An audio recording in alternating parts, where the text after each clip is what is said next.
went to. Oh, yeah. Well, good morning, everybody. This is what we're going to do today is, first off, you guys are going to introduce yourself and then what age your child or children might be.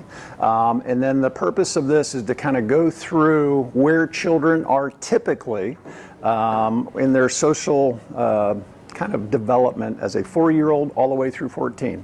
And as you kind of pay attention through it, it's a little bit of a roller coaster, as I know that you probably experience at home.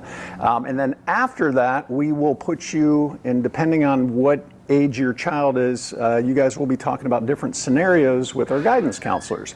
But before you guys introduce yourself, we're just going to start. One of my favorite meetings every other week is a meeting called Assistance. And what we do is I meet with division heads from early learning, lower school, middle school, along with our guidance counselors. And we talk about one thing, kids.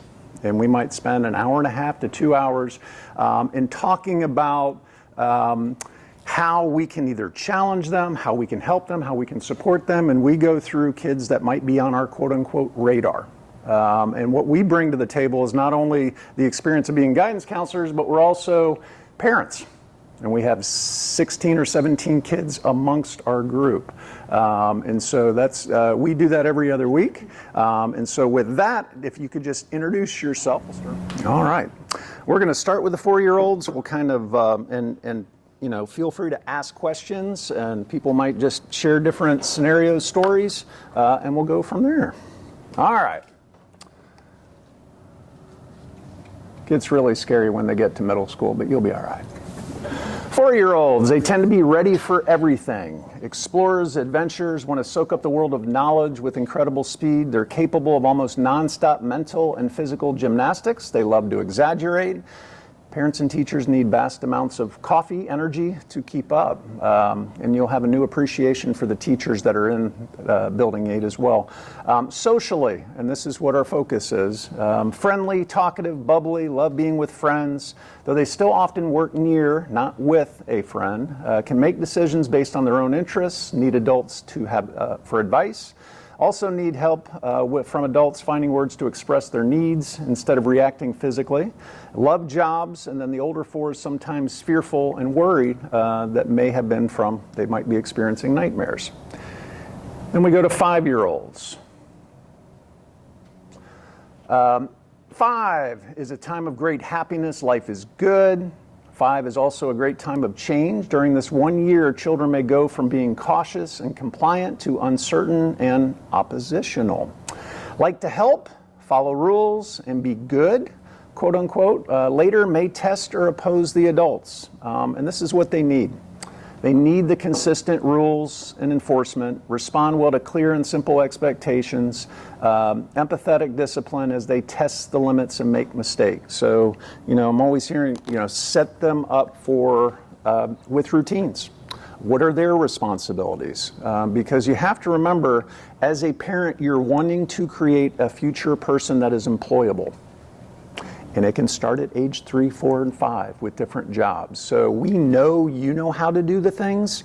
It is our job to help them learn how to do those things. And again, if you guys want to jump in with different things, feel free at any time. I can hit my pause button. 6-year-olds, the bodies, minds, and social behavior of 6-year-olds are changing dramatically. Lots of energy, eagerness, curiosity, imagination, drive, openness, and enthusiasm. All are at their peak in the typical 6-year-old. They can be competitive. You might hear about things from the playground. Unfortunately, it's developmentally appropriate. They can be competitive, not always good at sports, sometimes bossy or critical. Either rush to be first or dawdle to be last. Want to have friends, may have best friends. They're talkative, noisy, easily upset when criticized or discouraged. Love encouragement, treats, might test authority with tantrums, complaining, and tattling. Your children never go through any of this. I might be speaking a foreign language. 7-year-olds. In contrast to brash and noisy 6s, 7-year-olds are generally quiet and sensitive and serious. Their intense moods often change quickly. 7s tend to work hard at everything they do and need private time to manage their new thoughts and feelings. Socially, they may be a little moody, shy, sulky, touchy, sometimes depressed. Prefer playing and working alone or with one friend, may change friendships quickly and feel like nobody likes me. Rely on adults for help and reassurance, need the security of rules, routines, and physical boundaries. And again, it's when kids come home with that, you guys need to be a sounding board. And you may have heard me say it, when they were babies and they threw up on you, you didn't lecture them. You cleaned yourself up, you cleaned them up, and you held them, and you supported them, and you loved them. Now, the only thing I will say is if you see a theme or hear a theme that comes home going, why am I hearing about this same thing over and over? Reach out to the teacher, reach out to the guidance counselors, reach out to the division heads, and see what might be going on. Because then that way we can offer insight to what is going on throughout their day. Because when they can't come home, they're reporting from their 6, 7, 8-year-old perspective. And I always jokingly say my second one, even to this day, could be a renowned reporter for the National Enquirer. And I've been standing right next to him when he reports. I'm like, that is not what happened. God love him. But it's what his perspective of things is. Any questions, comments? All right. 8-year-olds, enthusiastic and imaginative. 8s often love being big challenges, but lack the work skills and patience to complete their plans. Children this age need adults to help their limits and work through the steps to their goals. Socially, they love group activities and cooperative work, prefer playing with peers of the same gender, like to talk and explain ideas, good sense of humor, adjust well to change, bounce back quickly from mistakes or disappointments. 9-year-olds, the enthusiasm of 8 turns into brooding and worrying at 9. 9s tend to be critical of the world around them. Nothing seems to be fair to a 9-year-old. But 9 can also be a time of budding intellectual curiosity. Children this age look hard for explanations of how things work and why things happen as they do. Very competitive, yet may form cliques, complain a lot, criticize self and others, including adults. Often may say, I hate it, I can't, it's boring. Can work in groups, but there's lots of arguing with that. What do they need from us? From the adults, they need us to be patient and explain things clearly, need adult lightheartedness, humor, encouragement to lighten their mood and their anxiety. So you just don't want to celebrate the odd years is what it comes down to. 10-year-olds. 10-year-olds are generally happy and relaxed, enjoying themselves and their peers, parents, and even siblings, proud of all they have accomplished. They like to share their knowledge with others. 10s usually do well with group projects because they tend to be calm and naturally cooperative. Socially, good age for clubs and team sports, eager to reach out to others. Boys and girls work well together, quick to anger and quick to forgive. Competitive, but also cooperative. They listen well, but also enjoy talking and explaining, and need adult recognition.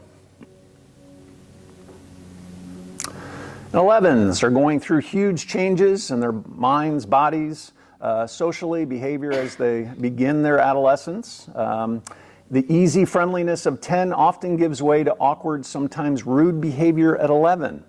Capacity for higher thinking. Children this age like work where they feel grown up, such as researching and interviewing. Socially, they could be moody, self-absorbed, also easily embarrassed. They may need to save face in front of their peers. They're sensitive about their changing body, need lots of time to talk to their peers, who's in, who's out, like to challenge rules, argue, test limits, need adult empathy, humor, and light attitude to help them. We get to the 12-year-olds. 12s are often unpredictable and hard to read as they swing between childhood and adulthood. Greatest need is to be with their peers and sort through their physical, social, and emotional challenges and the all-important identity of who am I? Socially, peer opinions matter more than those of teachers and parents. They question and argue with adults about rules. Need adults to listen to their ideas, willing to accept guidance from adults, not necessarily their teachers or parents, but capable of self-awareness, insight, empathy, careless with the quote-unquote unimportant things, such as cleaning their room or, those things called homework assignment.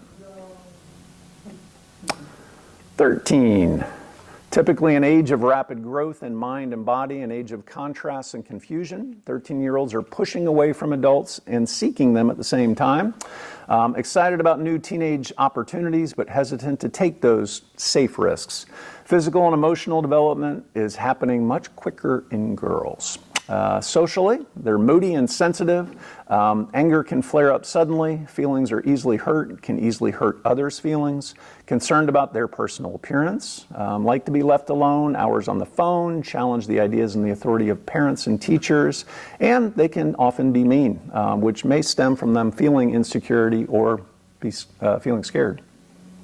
And lastly, the 14-year-olds.